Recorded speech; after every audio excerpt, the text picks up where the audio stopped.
இன்றைக்கி தேர்ஸ்டே. இன்றைக்கி டேவே ரொம்ப போரிங்காக போச்சு. சரின்னு என்னோட மயிலு கூட கொஞ்சம் நேரம் விளையாடிட்டு இருந்தேன்.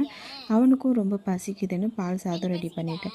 பால் இருக்குது, பாஸ்தாவும் இருக்குது. ஸோ பாஸ்தா வச்சு ஏன் நம்ம ஒரு ரெசிபி ரெடி பண்ணக்கூடாதுன்னு தான் பாஸ்தா பாயசம் ரெடி பண்ண போகிறேன்.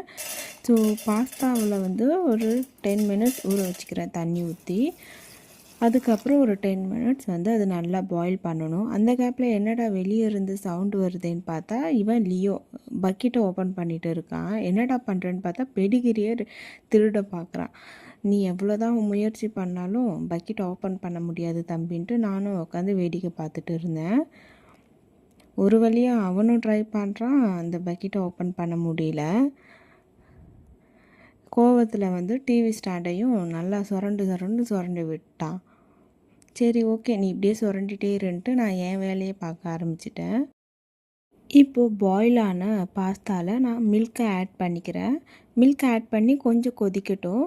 ஒரு திக்கான ஸ்டேஜ் வந்ததும் அது கூட நான் வந்து சுகர் ஆட் பண்ணிக்கிறேன். சுகர் டேஸ்ட்டுக்கு ஏற்ற மாதிரி நீங்கள் போட்டுக்குங்க. இது கூட 2 ஏலக்காய் போட்டு ஆல்ரெடி ஃப்ரை பண்ணி வச்சுருந்த முந்திரியும் போட்டு பாஸ்தா பாயசம் ரெடி பண்ணிக்கிட்டேன். ரொம்ப சூப்பராக இருந்துச்சு.